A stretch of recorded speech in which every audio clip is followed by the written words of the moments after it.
chính trong tuần từ ngày 27 tháng 12 đến ngày 31 tháng 12 năm 2021.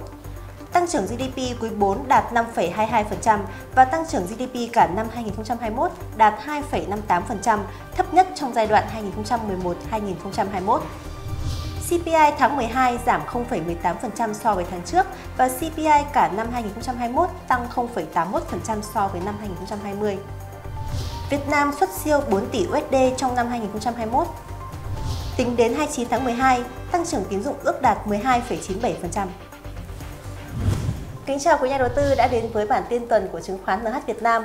Quý vị vừa điểm qua một số tin tức chính trong tuần vừa rồi. Vâng, quý vị thân mến, trong tuần qua, hầu hết các chỉ tiêu vĩ mô như GDP hay lạm phát thì đều đã được công bố. Vâng, vậy thì bây giờ anh Hoàng có thể tổng kết lại về bức tranh vĩ mô cho năm 2021 cho các nhà đầu tư được không ạ? Vâng, thì phòng phân tích xin được tổng kết các cái chỉ tiêu chính của bức tranh kinh tế vĩ mô năm 2021 như sau. Thứ nhất là về GDP. Thì GDP năm 2021 có mức tăng trưởng thấp nhất trong rất nhiều năm qua, chủ yếu là do mức tăng trưởng âm tới âm 6,71% của quý 3 do chúng ta thực hiện giãn cách xã hội ở rất nhiều tỉnh thành phố để kiềm chế cái sự lan nhanh của Covid-19. Tuy nhiên thì cái chính sách ứng phó với Covid-19 của chúng ta đã thay đổi gần như là hoàn toàn kể từ đầu tháng 10 và rất nhiều người còn nói vui rằng việc đi lại hay ăn uống ở Việt Nam hiện tại còn dễ dàng hơn so với các nước châu Âu rất là nhiều. Và qua đó thì cũng giúp cho GDP quý 4 tăng lên mức là 5,22%. Thứ hai là về lạm phát. Lạm phát trong năm qua cũng ở mức rất là thấp trong rất nhiều năm qua. Chủ yếu do sức cầu yếu và thu nhập của người dân bị ảnh hưởng vì Covid-19. Mặc dù lạm phát thì đang là chủ đề rất là nóng trên toàn cầu. Thậm chí ở nước Mỹ thì Fed đã phải tính đến bài toán là tăng lãi suất trong năm sau để kiềm chế sự gia tăng của lạm phát. Điểm thứ ba là về xuất nhập khẩu.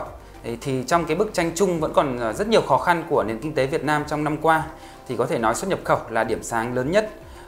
Điều này cũng một phần nhờ vào sự hồi phục của nền kinh tế thế giới trong năm qua.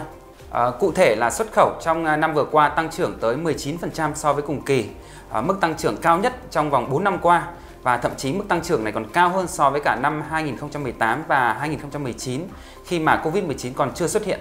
Tuy nhiên thì thặng dư thương mại lại giảm còn 4,1 tỷ do là nhập khẩu cũng tăng rất là mạnh tới 26% so với cùng kỳ. Trong đó thì nhập siêu từ Trung Quốc tăng mạnh từ mức là khoảng tầm 35 tỷ trong năm 2020 lên mức khoảng 50 tỷ trong năm nay. Thứ tư là lãi suất và tín dụng. Đây là chỉ tiêu có ảnh hưởng rất là lớn đến thị trường chứng khoán bởi vì nó ảnh hưởng đến xu hướng chung của thị trường chứng khoán chứ không như là xuất nhập khẩu có thể là chỉ ảnh hưởng đến một vài ngành nhất định trên thị trường thôi. Lãi suất thì vẫn duy trì ở mức rất là thấp. Mặc dù lãi suất tuần qua thì có tăng lên đôi chút nhưng theo chúng tôi thì nó chỉ là cái mức tăng ngắn hạn thôi bởi vì cái nhu cầu vốn trong những tháng cuối năm, cả năm dương lịch lẫn năm âm lịch thì đều rất là lớn. Cuối cùng là về tăng trưởng tín dụng. Thì tăng trưởng tín dụng có lẽ là điều mà các nhà đầu tư mong ngóng nhất trong những ngày này. Bởi vì các cái chỉ tiêu vĩ mô như trên thì có lẽ đa phần các nhà đầu tư đã đâu đó hình dung được về bức tranh chung trước khi các chỉ tiêu này được công bố rồi. Chỉ có chỉ tiêu tăng trưởng tín dụng là vẫn còn được mong ngóng vào những cái ngày cuối năm này thôi. Và cụ thể là tăng trưởng tín dụng đã tăng rất là mạnh trong tháng 12. Theo Ngân hàng Nhà nước thì tính đến ngày 25 tháng 1, tín dụng mới tăng có khoảng 10,1%. Tuy nhiên thì đến hết ngày 28 tháng 12, tín dụng đã tăng trưởng khoảng tầm 12,97% và dự kiến tăng trưởng tín dụng cho cả năm 2021 sẽ vào khoảng 14%.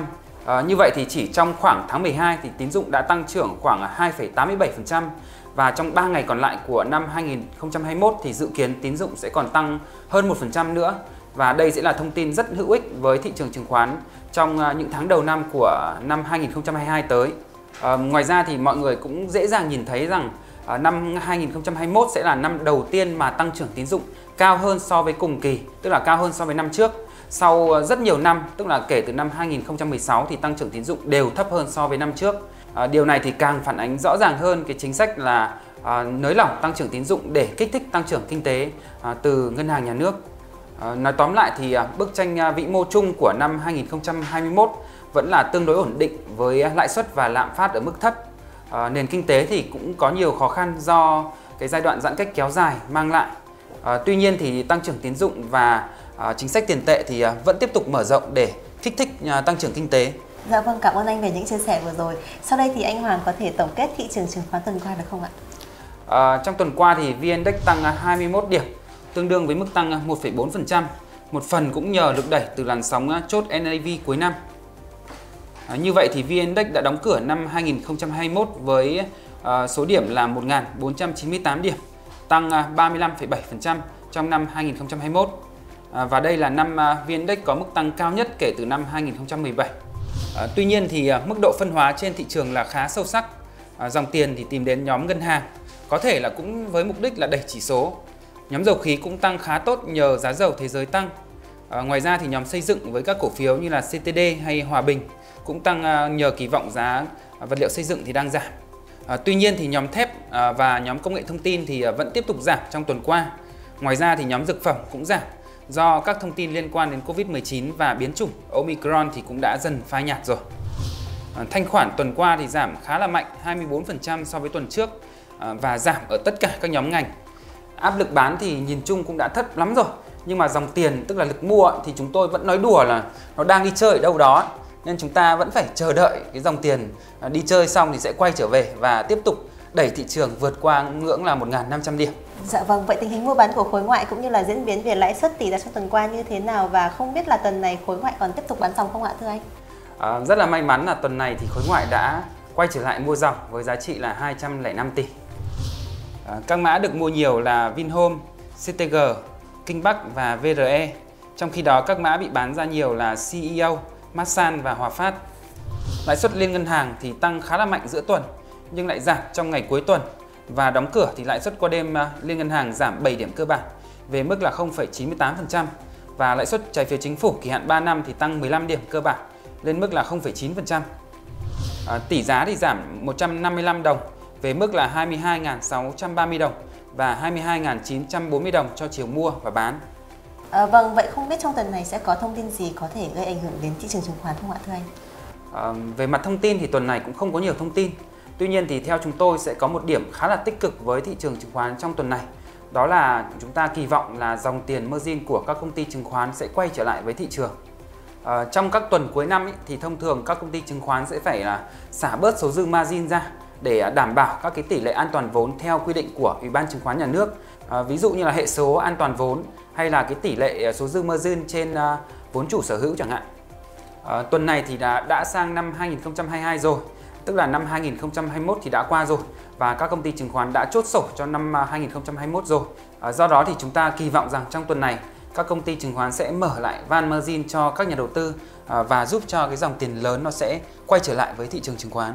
Dạ vâng, vậy phòng phân tích có nhận định gì về thị trường chứng khoán Việt Nam tuần này không ạ? Bức tranh chung về thị trường chứng khoán theo đánh giá của chúng tôi hiện tại thì hoàn toàn không xấu. Áp lực bán hiện tại đã giảm rất là mạnh rồi. Nó thể hiện ở thanh khoản đã giảm liên tục trong các cái tuần gần đây. Rất nhiều cổ phiếu đã đi ngang tích lũy khá là tốt. Ví dụ như là các cổ phiếu dòng chứng khoán, ngân hàng, dầu khí hay là cảng biển. Tất nhiên là chúng tôi cũng không khẳng định là thị trường sẽ tăng tốt ngay trong tuần này được. Nó phụ thuộc vào cái dòng tiền lớn trên thị trường. Và thực tế là cũng không thể nào dự đoán khi nào cái dòng tiền lớn này nó sẽ quay trở lại. Tuy nhiên thì ý mà chúng tôi muốn nói rằng xác suất giảm điểm thì đã thấp rồi và thị trường thì cũng đã tích lũy tốt rồi. Giờ là thời điểm tốt để chúng ta mua tích lũy cổ phiếu và chờ đợi dòng tiền lớn sẽ quay trở lại, giúp cho VN Index vượt qua cái ngưỡng 1.500 điểm. Vâng, rất cảm ơn những nhận định và chia sẻ vô cùng giá trị của anh. Với những nội dung vừa rồi từ chứng khoán NH Việt Nam, chúng tôi hy vọng đã mang đến những thông tin hữu ích giúp quý nhà đầu tư có thể xây dựng được chiến lược giao dịch hiệu quả trong tuần này, tuần đầu tiên của năm mới 2022. Kính chúc quý vị một năm mới 2022 thành công và sẽ tiếp tục tin tưởng đồng hành cùng chứng khoán NH Việt Nam trong thời gian tới.